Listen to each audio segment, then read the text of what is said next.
Chaque année, environ 10 personnes meurent dans les océans du monde, ce qui, sans aucun doute, est tragique et suscite l'inquiétude. Cependant, ces chiffres semblent insignifiants comparés à ce que représentaient les mers anciennes il y a des milliers d'années. Aujourd'hui, je vais vous expliquer de manière précise et détaillée pourquoi l'humain moderne a pratiquement aucune chance de survie, même face aux dangers invisibles et terrifiants qui se cachent dans les profondeurs marines. Parmi ces êtres dangereux, il ne s'agit pas seulement de poissons géants, mais aussi de lézards marins anciens et mortels, chacun suffisant pour susciter la peur chez même les chasseurs marins expérimentés. Et si vous pensez pouvoir survivre face aux prédateurs marins modernes, je vous réponds tout de suite, vos chances de sauvetage sont nulles. Alors, qu'en serait-il après une rencontre avec de véritables monstres marins du passé, effrayants et implacables? Je vous présente la première victime de cette liste, le cladiaste. Ce petit prédateur, considéré comme l'un des plus voraces des espèces marines anciennes, malgré sa taille, surpasse largement de nombreux autres spécimens dangereux. Sa longueur ne dépassait que de peu, de 10 à 13 pieds, ce qui, comme vous pouvez le penser, n'est pas très grand, environ 4 mètres. Mais cette proportion minuscule de taille est une fausse assurance, qui risque fort de vous coûter la vie lors d'une rencontre avec cette créature. Pourquoi cela? Parce que la majorité des nageurs olympiques modernes peut atteindre une vitesse d'environ 5 mètres par seconde. Or, le cladiaste pouvait atteindre près de 20 000 à l'heure, soit environ 32 km à l'heure. Imaginez, ce n'est pas simplement un peu plus vite que vous, c'est une vitesse à laquelle vous ne pourrez même pas réaliser que quelque chose s'approche de vous. Ce n'est pas un simple prédateur, c'est une véritable météorite. Il se déplace si rapidement qu'il est quasiment impossible à repérer dans les derniers instants. Et ce n'est pas tout. Il existe des preuves convaincantes que le cladiaste chassait souvent en groupe, comme des meutes de loups marins à l'époque crétacée. Imaginez, vous nagez, comme dans un film d'aventure maritime, et soudain vous en apercevez un. À ce moment-là, 3 ou 4 de ces chasseurs tournent déjà autour de vous. Pour vous attraper, ils travaillent en équipe avec une efficacité sauvage. Plutôt que de chasser seuls, ces poissons anciens agissaient en groupe, comme une équipe poursuivant leur proie de façon féroce et rapide, laissant peu ou pas de chance à la fuite. Et je vous conseille de vous retrouver rapidement sur la côte, sauf qu'il y a une petite, mais très importante circonstance. Le cladiaste ne se limitait pas à la chasse en eau profonde. Il attaquait souvent dans les eaux peu profondes, là où aujourd'hui, les humains aiment se détendre au bord de la mer, nager et bronzer. À ces moments, lorsque vous êtes détendu, sans soupçonner le danger, le cladiaste pouvait surgir soudainement et vous attaquer précisément là où vous étiez le plus vulnérable. Partie 2 sur 13. Ne pensez pas qu'échapper en courant vers la plage vous sauvera. Le sable, l'eau et les rayons du soleil n'arrêteront pas ce monstre. Au contraire, être sur le rivage signifie que vous risquez de mourir à l'étranger, les doigts dans le sable et entouré de millions de personnes profitant des plaisirs de la mer. Passons maintenant au prochain être de cette liste terrifiante, le dragon appelé alysore. Et si vous pensez qu'affronter un groupe de clidiastes est déjà effrayant, permettez-moi de vous dire que le vrai danger se cache ailleurs. L'alysore est un ancien prédateur marin, évolué spécialement pour attendre sa proie et l'attaquer en embuscade. Son endroit préféré, les eaux côtières, où les humains aiment nager et passer du temps aujourd'hui. Alors, si vous pensiez être en sécurité en restant dans les eaux peu profondes, vous vous trompez. Cet animal, d'une taille comparable à celle d'un grand crocodile et atteignant environ 10 à 13 pieds de long, soit environ 14 mètres, était un chasseur-tueur vivant dans l'ombre. Contrairement au clidiaste, qui annonçait sa proximité par le bruit et la chasse en groupe, l'alysore était un tueur silencieux. Sa particularité était sa capacité à se dissimuler sans bruit dans les eaux peu profondes. Ces mêmes endroits que la majorité des gens évitent aujourd'hui, malgré toutes les précautions. Initialement évolué pour chasser dans les eaux peu profondes, il est devenu un véritable maître de l'embuscade, prêt à attaquer à tout moment de manière inattendue. Et le plus terrible, ces prédateurs marins possédaient une caractéristique unique de leurs dents. Elles étaient arquées vers l'arrière, comme des hameçons inversés. Une fois plantées dans la victime, ses dents la tenaient fermement, l'empêchant de s'échapper, peu importe la résistance. Le corps humain, pris dans ses crocs, n'avait aucune chance. La lutte ne faisait que l'enfoncer davantage dans le piège mortel. En se débattant de toutes ses forces, la victime ne faisait que faire enfoncer les dents de l'aliseur de plus en plus profondément, rendant la mort très rapide. Probablement la mort la plus rapide dans la liste de celles que l'on pouvait rencontrer dans les profondeurs océaniques anciennes. La prochaine victime de cette liste sombre est un lézard marin nommé alysore.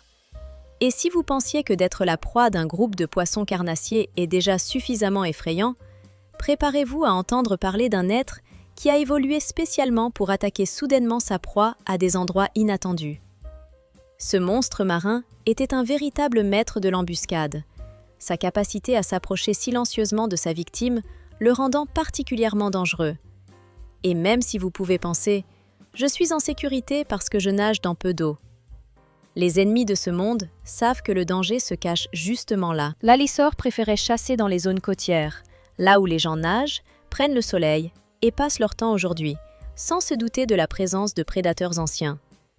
Ces prédateurs pouvaient parfaitement se camoufler et se déplacer presque silencieusement, attendant le moment où leur proie tomberait dans leur piège. Jusqu'ici, nous avons parlé de créatures qui se déplaçaient avec une vitesse et une force inimaginables pour l'homme, capables de détruire rapidement et sans pitié leurs victimes. Leur technicité, leur réaction rapide et leur organisation laissent l'humain totalement désemparé. Imaginez simplement ces images. Vous entrez dans l'eau, pensant que tout est calme, et autour de vous se cachent des prédateurs dangereux qui attendent littéralement votre apparition pour attaquer soudainement, sans laisser aucune chance de se rattraper. Dans les mers antiques, telles que celle-ci, la mort était toujours présente, et des êtres comme le alysore et le clydiaste étaient sans doute les plus terrifiants d'entre eux. De véritables rois de leur univers océanique, où chaos, peur et mort étaient des compagnons constants. En résumé, ces mystérieuses créatures marines pouvaient traverser tranquillement l'eau, atteignant à peine quelques mètres de profondeur, transformant ainsi n'importe quelle côte en véritable terrain de chasse. Grâce à leur capacité extraordinaire, ils devenaient des chasseurs légitimes, tendant des embuscades dans les eaux peu profondes et attendant leur proie. Cependant, la nouvelle la plus effrayante à propos de l'être appelé allosaure était qu'il était en fait l'équivalent sous-marin d'un bombardier supersonique, un organisme conçu pour attaquer de façon imprévisible et lightning fast. Les faits sur sa structure osseuse et ses fossiles montrent que ce prédateur marin possédait des yeux spécialement disposés, orientés vers le haut, en direction de la surface de l'eau. Cela lui permettait, tout en restant invisible dans les profondeurs, de surveiller avec acuité les silhouettes et mouvements en surface, traquant littéralement sa proie. Sa vision était si fine qu'elle pouvait percevoir le moindre mouvement de jambes effectué sous l'eau lors de la nage. Tout cela à une distance d'environ 100 pieds. Pendant que la victime ignorait même sa présence en embuscade, il était terrifiant d'imaginer que le prédateur pouvait sentir chacun de vos mouvements de jambes avant que vous ne réalisiez que quelqu'un vous surveille. Ainsi, pour ne pas devenir la proie d'une telle attaque directe, il fallait faire preuve d'une vigilance extrême, surveillant attentivement chaque mouvement ou le moindre flottement de l'eau. Mais ce qui impressionne le plus, ce sont ses dents, une structure unique dont la connaissance moderne en paléontologie est relativement récente. Les dents du allosaure étaient incurvées vers l'arrière et ressemblaient à des crochets pointus, semblables à des barbes dentelées destinées aux poissons, appelées barbelles. Ce n'était pas simplement une adaptation pour saisir la proie, mais un mécanisme complexe conçu dans un seul but, que, après la morsure, la victime reste en place. Un seul coup, porté de dessous vers le haut, pouvait attraper et retenir même les animaux très actifs et agités.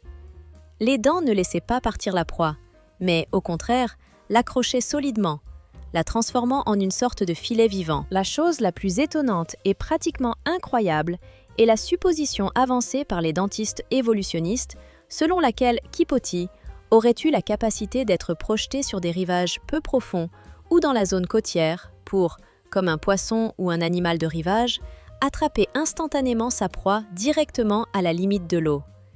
Il aurait pu, semble-t-il, se retrouver brièvement sur la terre ferme pour saisir sa victime, puis s'éclipser sans effort dans des eaux plus profondes. Cela signifiait que même dans les eaux peu profondes jusqu'aux chevilles, le danger persistait, et fuir ou se cacher était pratiquement inutile. Cette créature pouvait probablement repérer sa proie si l'eau était aussi claire que du verre. Alors, la possibilité de reconnaître un ennemi restait, ne serait-ce qu'un peu, mais dans des eaux troubles ou vaseuses, ses capacités disparaissaient.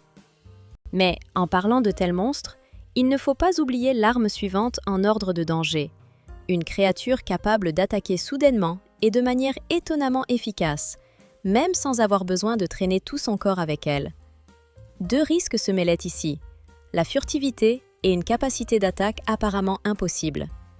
Il semblait que se cacher dans les rochers ou parmi les pierres pouvait aider à éviter le prédateur.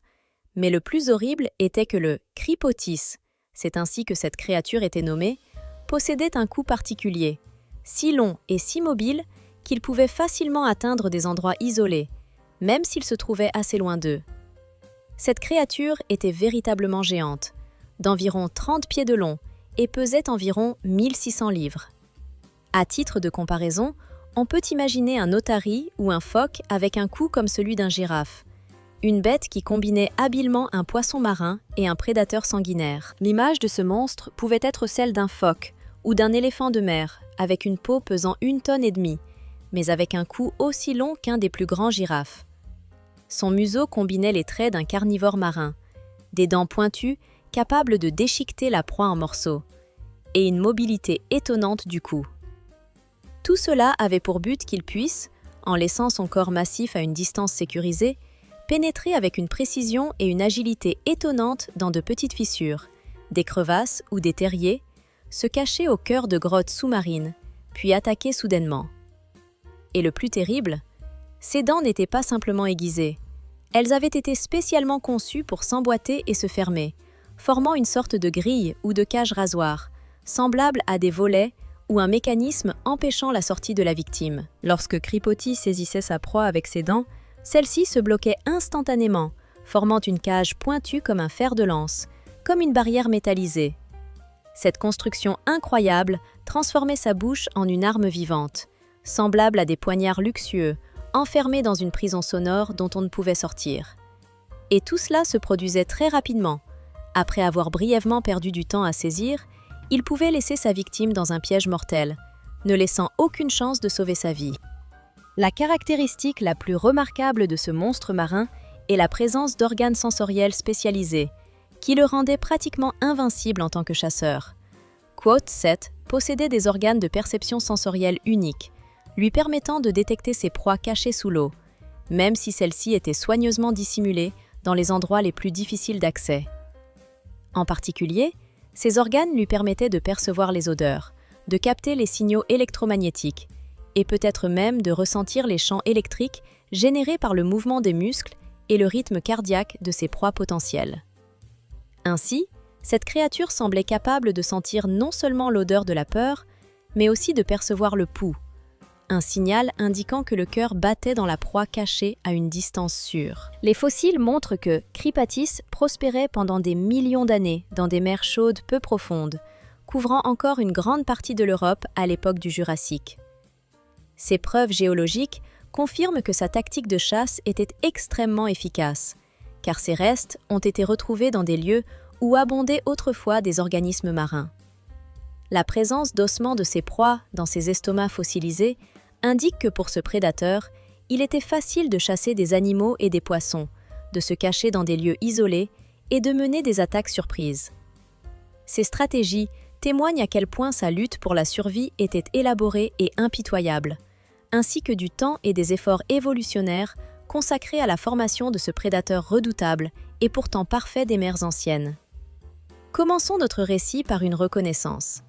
L'idée liée au danger du camouflage et de la furtivité mérite réellement d'être prise en considération. Cependant, avant de plonger complètement dans le sujet des menaces potentielles associées à l'incapacité d'identifier des êtres dangereux ou de s'en protéger, parlons d'une autre représentation terrifiante de la faune marine ancienne. Une créature si inattendue et inhabituelle qu'elle pourrait remettre en question toutes nos perceptions des habitants pacifiques et innocents de l'océan. Cette créature n'est qu'une simple tortue marine, qui dans sa forme moderne, semble aussi inoffensive qu'inaperçue. Pourtant, dans le passé lointain, elle s'est transformée en un véritable monstre, capable de détruire et de ravager tout sur son passage. Voici l'archelon, une tortue marine qui surpassait ses contemporains par sa taille et sa puissance redoutable. Imaginez, cette tortue marine atteignait environ 15 pieds de longueur et son poids dépassait 2 tonnes. Comparé aux tortues marines d'aujourd'hui, comme la tortue cuir ou la tortue de cuirasse, qui atteignent au maximum 7 pieds de long, l'archelon n'était pas seulement plus grand, il appartenait à une catégorie de poids totalement différente. Mais ce qui est encore plus important, c'est qu'à la différence de ses contemporains inoffensifs et herbivores, Archelon était un prédateur actif. Les films documentaires dans lesquels les tortues mâchent lentement des feuilles de salade, cela ressemblerait en réalité à une scène de salade calmement dégustée par Archelon. Si l'on ne remplaçait pas les feuilles par votre jambe et si l'on accélère le film 10 fois. Alors, vous verriez que le comportement de cet être est bien loin des scènes mignonnes et inoffensives auxquelles on pense habituellement. Mais il y a une nouvelle encore plus inquiétante.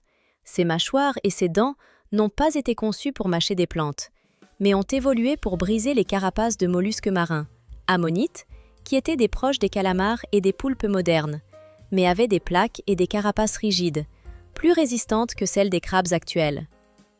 Les scientifiques évaluent la force de morsure d'Archelon à environ 2000 livres par pouce carré, ce qui est suffisant pour briser des os comme une simple mine de crayon. Pour comparer, cela dépasse approximativement de 2 fois la force de morsure d'un alligator.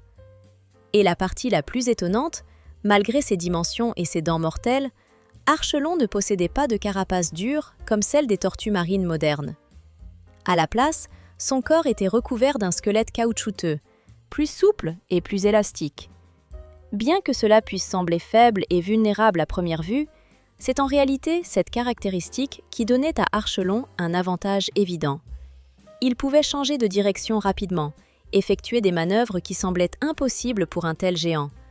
Une aptitude que les tortues modernes doivent souvent abandonner pour assurer leur sécurité. Et enfin, la nouvelle la plus effrayante. Apparemment, Archelon avait une très longue durée de vie, même pour une tortue. Certains scientifiques pensent que ces géants pouvaient vivre plus de 100 ans, ce qui leur permettait d'accumuler plusieurs décennies d'expérience en chasse et d'éliminer des milliers de victimes, passant d'une génération à l'autre, comme de terrifiants monstres dont il ne fait aucun doute qu'ils étaient très efficaces dans leur travail. Mais maintenant, passons à un autre monstre, qui inspire beaucoup plus de peur. Une créature qui ressemble plutôt à un héros de film de science-fiction qu'à une incarnation de la nature sauvage. Ce monstrueux prédateur marin, ressemblant à un hybride entre un film fantastique et un cauchemar, dépasse toutes nos idées sur les créatures marines étranges et dangereuses. Il est même difficile de le décrire avec des mots. Corps est si bizarre et étrangement combiné qu'on dirait qu'il a été créé à la suite d'une expérience qui dépasse la logique naturelle. C'est précisément pour cette raison que je proposerais désespérément de l'appeler Danistrus, car son corps ressemblait à un hybride fantastique, où la partie nasale et le cou occupaient presque la moitié de la longueur totale de ce monstre. Tout ce cou, d'environ 20 pieds de long, était en fait une bande de plastique immobile, supportée seulement par 13 vertèbres très longues et massives. Cette structure ressemblait à un prototype maladroit, comme si la nature avait décidé de créer un crocodile, mais s'était distraite en lui attachant soudain une longue queue, semblable à celle d'une girafe, sans chercher à la rendre flexible ou élégante. Visuellement, cela donnait l'impression que quelqu'un avait spécialement pris un reptile dragon et l'avait décoré en lui ajoutant un long cou craquelé et immobile. Mais malgré ses traits étranges et apparemment maladroits, Tanistus n'était pas simplement une curiosité scientifique, mais un chasseur extrêmement dangereux. Sa queue exceptionnellement longue lui conférait un avantage tactique puissant. Grâce à elle, il pouvait attaquer sa proie à une distance 2 fois plus grande que celle des créatures de taille comparable. Imaginez, un coup de 10 pieds de long s'étendant loin devant. Ce ne serait qu'un léger inconvénient si cela n'entraînait pas l'effet destructeur qu'il pouvait provoquer. Ce monstre chassait très efficacement, utilisant sa physiologie inhabituelle. Sa puissance mortelle le plaçait parmi les êtres marins anciens les plus étonnants. Une créature qui, à première vue, paraît maladroite, mais capables de porter un coup mortel à une très grande distance. Imaginez la situation. Vous, à une distance de sécurité, commencez soudain à réévaluer vos perceptions du risque. Un lieu apparemment lointain et calme, où personne et rien ne promet une menace. Mais ne vous précipitez pas pour détendre votre vigilance. C'est précisément à ce moment-là que le danger peut surgir le plus brutalement. Pour un prédateur marin ancien, à première vue distant et paisible comme une mayonnaise, il pouvait apparaître la capacité d'infliger une attaque totalement inattendue et presque invisible. Et, ce qui est encore plus surprenant, contrairement aux animaux marins modernes à long cou, comme les cétacés ou les grandes tortues marines, ce monstre ancien, le Tanistus, possédait un cou très rigide et immobile. Il restait incroyablement stable et maintenait son positionnement, ce qui n'était pas un défaut, mais plutôt une adaptation cruciale pour la chasse. En réalité, cette immobilité du cou était une arme perfectionnée. Majestueux et à la fois effrayant, il ressemblait à une sorte de viseur vivant, permettant de porter des coups précis sans aucune préparation ni mouvement visible. Son cou excessivement rigide et immobile devenait une caractéristique qui le rendait particulièrement dangereux parmi les prédateurs marins anciens. Et voici une autre preuve frappante, illustrant comment Tanistus pouvait chasser et attaquer sa proie. Selon les fossiles, ce chasseur pouvait partiellement immerger son corps, y compris son cou, laissant à la surface seulement ses yeux et ses narines. En apparence humaine, il ressemblait presque à un petit fragment de tête de reptile oscillant à la surface de l'eau, à une distance d'environ 10 pieds de vous. Par ailleurs, le reste de son corps, tout aussi dangereux que la tête elle-même, se dissimulait dans les profondeurs. Cela donne l'impression que vous êtes face à une scène du classique iceberg, une situation où la majorité du danger est cachée sous l'eau, seule la pointe étant visible. Dans ce cas, cette pointe est sa tête, tandis que le reste de son corps reste sous l'eau, soigneusement dissimulé au regard. Les paléontologues pensent que Tanititus chassait en restant immobile et presque invisible dans les eaux peu profondes, où son corps était entièrement camouflé, seule sa tête dépassant à la surface. Cette tactique rappelait une version ancienne du principe du monticule de glace, une stratégie encore utilisée aujourd'hui, où les prédateurs se cachent sous l'eau et n'émergent que pour attaquer.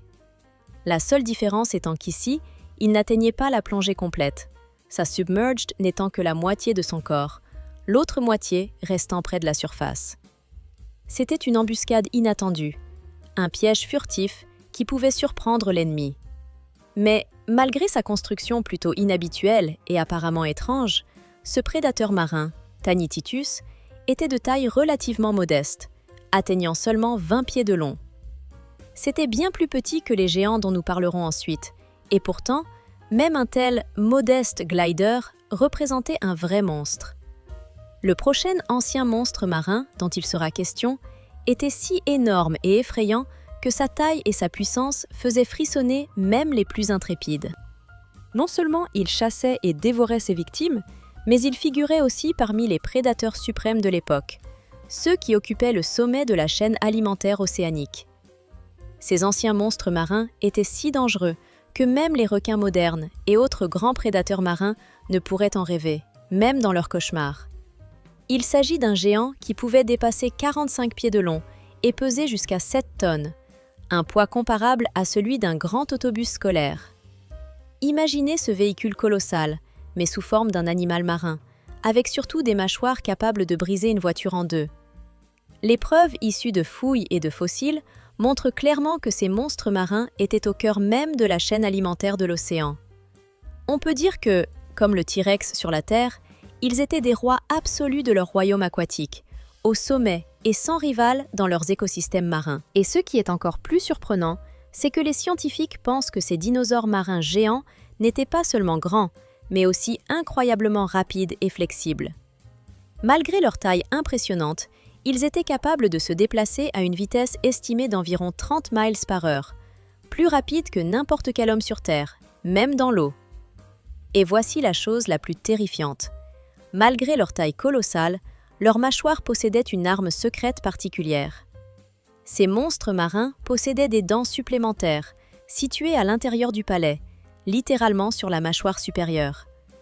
Cette rangée de dents, qui entourait toute la bordure intérieure de la bouche, les rendait pratiquement invincibles. Même s'ils parvenaient à éviter d'entrer en collision avec leurs canines acérées, des blessures déchirantes étaient toujours infligées par les dents restantes, qui se rapprochaient du corps de la proie. En réalité, cela signifiait que toute victime de ces créatures se trouvait dans une situation pratiquement sans issue. La moindre hésitation ou mauvaise manœuvre conduisait à ce que vous soyez impitoyablement percé et maintenu plus fermement encore. Quant aux habitudes de chasse de ces anciens monstres marins, elles ne se limitaient pas à la prédation passive. Au contraire, des découvertes archéologiques montrent que les tylosaures, c'est ainsi que l'on nomme scientifiquement ces monstres, chassaient activement et se nourrissaient d'autres reptiles marins. Parmi leurs victimes figuraient non seulement des représentants du même genre, comme d'autres mosasaures, mais aussi des créatures beaucoup plus grandes, telles que des tortues marines, comme l'archiplume. Les traces dans leurs estomacs prouvent que ces géants marins consommaient souvent leurs rivaux, occupant ainsi le sommet de la chaîne alimentaire océanique. Ils chassaient littéralement et dévoraient ceux qui, à leur époque, étaient déjà dangereux et impressionnants. Il est particulièrement important de souligner que les restes fossilisés de ces êtres ont été trouvés sur 3 continents différents, ce qui témoigne du fait que les tylosaures dominaient tous les océans de la planète. Ces énormes prédateurs n'étaient pas rares ou issus du hasard. Ils étaient omniprésents, jouant un rôle clé dans la régulation des écosystèmes marins, étant les maîtres incontestés des profondeurs océaniques, et en réalité, un facteur stabilisateur dans la vie marine ancienne. Partout dans le monde, sur tous les océans, on retrouve les restes de diverses créatures marines, many témoins de leur participation à d'innombrables combats sanglants pour la survie. Sur les corps scarifiés de ces anciens géants, on distingue clairement des blessures causées par de grands prédateurs, dont la gravité pourrait faire paraître une attaque de requin, même parmi les plus féroces et redoutables, comme de simples éraflures ou des dommages mineurs. Imaginez, malgré leur taille extraordinaire, ces êtres étaient forcés de lutter constamment pour une place dans les profondeurs des mers primitives, laissant derrière eux des traces de sang lors de batailles sanglantes. Et il peut sembler étonnant que de tels monstres, comme le tylosaure, l'un des reptiles marins du passé les plus largement connus, fascinent par leur grandeur. Mais cela ne signifie pas qu'ils étaient les maîtres absolus des vastes eaux de leur époque. En réalité, malgré leur apparence terrifiante et leur taille impressionnante, le tylosaure ne détenait pas le statut de principal prédateur de ces profondeurs anciennes. La prochaine créature marine dont il sera question est si grandiose et menaçante qu'elle semble presque une introduction, car à l'échelle des eaux profondes, ses dimensions paraissent insignifiantes. Faites la connaissance du chonisaure, un mammifère marin ou un navire sous-marin pliable, mesurant jusqu'à 50 pieds de long, capable, tel un sous-marin atomique vivant, d'engloutir sa proie en entier sans effort apparent. Ce gigantesque reptile marin, connu des scientifiques sous le nom de chonisaure, n'était pas simplement un grand reptile ressemblant à un poisson, mais une véritable machine à chasse vivante. Le nom « quote » 12 provient d'une combinaison de mots signifiant « quote » 13, ce qui caractérise cet être. Il évoquait en quelque sorte un habitant des mers anciennes, nageant à la fin du Trias, il y a environ 37 millions d'années. La longueur du chonisaure atteignait 50 pieds et sa masse corporelle frôlait les 30 tonnes. En comparaison, c'est à peu près la taille d'un requin-tigre géant moderne ou d'une grande baleine. Mais, contrairement à ces animaux, le chonisaure n'était pas un filtrateur passif, il était un chasseur actif. Il pouvait sans difficulté traquer et détruire toutes sortes de créatures marines, aussi bien en surface qu'aux couches profondes de l'eau. C'est précisément grâce à sa silhouette reconnaissable, évoquant un corps de dauphin, que cette bête pouvait atteindre des vitesses allant jusqu'à 30 miles par heure, un rythme supérieur à celui de la course de natation la plus rapide des nageurs olympiques. Cependant, la rapidité ne faisait pas du chonisaure un prédateur dangereux uniquement par ses capacités de vitesse. Des études indiquent que de tels monstres marins ne se limitaient pas à la nage en surface. Ils pouvaient plonger librement à des profondeurs considérables, peut-être plus de 1000 pieds, ce qui les rendait pratiquement inaccessibles à ceux qui tentaient de se réfugier dans les abysses. Et si l'on considère qu'il est plus sûr de se cacher dans les eaux profondes, il faut savoir que ces sous-marins vivants avaient la capacité de suivre leur proie même dans l'obscurité la plus totale et le froid glacé des mers. Contrairement à l'être humain, qui ne souffre pas de la pression ou du manque d'oxygène, ces géants pouvaient nager à des profondeurs inaccessibles aux créatures ordinaires, sans ressentir de limites physiques. La qualité la plus impressionnante et terrifiante de ces reptiles réside dans le fait que les individus adultes n'avaient pas de dents.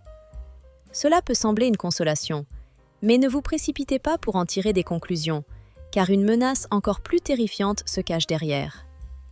L'absence de dents chez le chonisor ne signifiait pas qu'il était sans défense face à sa proie. Au contraire, ces géants marins exerçaient une force d'aspiration si forte qu'ils pouvaient en un instant aspirer leur victime, avalant même un animal de 6 pieds de long en entier. Leurs mâchoires imposantes pouvaient s'étendre si largement qu'ils pouvaient engloutir une proie sans une seule morsure ou mastication. Vous imaginez, vous naviguez tranquillement et soudain, vous êtes aspiré à l'intérieur et votre destin se décide en un clin d'œil. Les discussions des scientifiques sur de tels monstres soulignent que leur chasse pouvait se dérouler sans la moindre ruse compliquée. Tout était d'une simplicité et d'une efficacité remarquables. Et ce qui est le plus stupéfiant, beaucoup de paléontologues supposent que les chonisors pouvaient chasser en groupe. Cette hypothèse repose sur des découvertes dans la région du Nevada, où ont été trouvées des accumulations massives de restes de ces créatures. Imaginez, pas un seul géant marin, mais toute une armée coordonnée de ces monstres, unissant leurs efforts pour piéger un groupe de victimes, parmi lesquelles vous pourriez aussi vous trouver. Cette tactique permettait au groupe d'Antus de réussir non seulement dans leur chasse, mais aussi de mettre en place de véritables quad 14 pour tout ce qui vivait. En entourant et en serrant leur proie, ils la laissaient avec peu de chances de survivre. Cependant, malgré toutes ces capacités effrayantes et leur taille, à cette époque, il n'existait pas de créature capable de dominer complètement les profondeurs marines. Et au sommet de cette chaîne alimentaire se trouvaient des prédateurs encore plus redoutables, surpassant en puissance et en envergure tous leurs proches. Certains étaient si puissants et massifs qu'ils mettaient en difficulté même les plus forts et voraces des êtres. Voici le dernier, et sans doute le plus dangereux monstre marin, celui que l'on considère comme le plus grand reptile marin de tous les temps. C'était une créature d'une taille si immense que même les chercheurs et paléontologues les plus intrépides la considèrent comme le boss final de tous les océans anciens. Au moment où l'on croyait que toutes les horreurs avaient déjà pour effet de faire trembler hommes et animaux, c'est alors qu'apparaît une nouvelle créature, surpassant tout ce qui précède par son envergure et sa puissance terrifiante. Voici le Chastasaurus, le géant parmi les reptiles marins, qui atteignait près de 69 pieds de long, ce qui équivaudrait à peu près à 12 éléphants modernes alignés. Son poids atteignait environ 75 tonnes, surpassant même un tyrannosaure de grande taille, dont le poids moyen est d'environ 12 éléphants géants, ou toute une famille rassemblée lors du dîner de Thanksgiving. La taille de ce monstre dépassait même celle des cétacés bleus, les plus grands et les plus encombrants des êtres océaniques. En vérité, c'était un véritable boss de l'ère des mers anciennes. Le plus grand et, sans aucun doute, le plus effrayant ancêtre de tous les requins marins. L'animal le plus volumineux qui réside actuellement sur notre planète pourrait le regarder avec un réel respect et une incompréhension totale. Ses dimensions impressionnantes et son allure énigmatique indiquaient clairement qu'il s'agissait de l'un des prédateurs les plus anciens et les plus efficaces ayant jamais habité les profondeurs marines. Cependant, malgré sa taille, un peu moins lourd qu'un avion de ligne, le Chastasaurus savait se déplacer avec une agilité et une rapidité étonnantes. Sa forme hydrodynamique, façonnée par des millions d'années de sélection naturelle, est devenue l'incarnation d'un système de flèches parfait, qui minimisait la résistance de l'eau et permettait à ce géant marin de courir rapidement à travers l'océan. Les scientifiques pensent que cette efficacité en faisait l'un des prédateurs marins les plus perfectionnés et dangereux de l'Antiquité. Nulle part dans l'océan, ni dans les eaux peu profondes côtières, ni dans les profondeurs obscures et mystérieuses, il n'y avait de refuge ou de cache où le chastasaure pourrait ne pas le trouver. Cette créature pouvait chasser tranquillement sa proie à différents niveaux des couches océaniques. Dans les eaux superficielles, il exploitait la faiblesse et la vulnérabilité de sa victime, tandis que dans les ténèbres insondables des profondeurs, où presque personne ne pouvait pénétrer, il chassait de façon presque impassible. Il n'est pas étonnant que, de cette façon, le chastasaur soit devenu le véritable roi des profondeurs marines, s'étendant jusqu'aux limites où la pression et la température transforment l'eau en une zone sans vie. Une zone dans laquelle il était impossible de se permettre de se trouver, car c'est là qu'il pouvait poursuivre ses proies sans tenir compte des restrictions des abysses. Une nouvelle, encore plus sombre, est que le chastasaur était adapté précisément à la chasse dans ses profondeurs. Il était un chasseur spécialisé dans les parties de l'océan où la lumière ne pénètre pas, alors que la majorité des prédateurs marins modernes se limitent à certaines couches de l'eau. Ce géant était capable de plonger à des profondeurs qui constitueraient pour les sous-marins modernes une zone véritablement mortelle, inextricable à fuir ou à échapper. Le fait qu'il ait pu descendre si profondément, jusqu'à des zones où la pression écrasait un sous-marin, témoigne simplement de sa force illimitée et de son adaptation à des conditions extrêmes, où le sentiment de sécurité disparaît et l'on se trouve dans une détresse totale. Et voici la partie la plus incroyable. Comme son frère plus petit, le chonisaure, le chastasaur était dépourvu de dents. Mais la raison en était bien plus effrayante.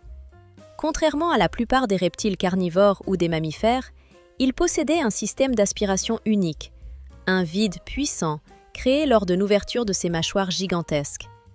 Lorsqu'il arrêtait sa prise, il ne se contentait pas de mordre la proie. Il l'aspirait littéralement à l'intérieur de sa gueule, grâce à une différence de pression qui pouvait être si forte que la victime serait repoussée à plusieurs mètres en arrière si elle pouvait résister.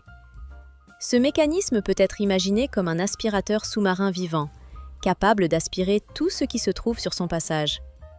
Au moment où il s'en approcherait, aucun adversaire ne pourrait simplement se défendre ou s'enfuir, car sa victime était littéralement activement aspirée à l'intérieur, sans laisser aucune chance de s'échapper.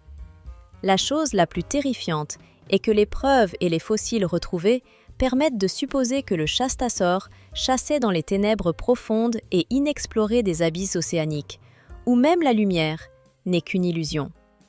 Cette créature était capable de chasser dans l'obscurité sans aucune anticipation, là où aucune espèce n'aurait détecté l'approche de la mort. Un flot soudain d'eau ou un froid inattendu, survenant au moment de l'attaque, restait invisible. La victime ressentait simplement une décharge soudaine de pression, tâtonnant dans le vide et la confusion, avant de sombrer dans l'obscurité éternelle. Là, au cœur de l'océan, le Chastasaurus devenait le plus grand prédateur de toute l'histoire de la Terre, une machine surpassant en efficacité toutes les espèces marines ayant jamais existé. Et maintenant, alors que tu continues à taper tes commentaires, je veux te rappeler que tout ce que l'on dit de cette créature n'est qu'une partie de sa puissance impressionnante et inexprimable. Le Chastasaurus ne se soucierait pas de tes réflexions sur ton apparence ou tes capacités. Pour lui, tu n'étais qu'une proie supplémentaire. Tout ce qui l'entourait était nourriture, et il ne faisait aucune différence entre les petits et les grands, les vulnérables et les puissants.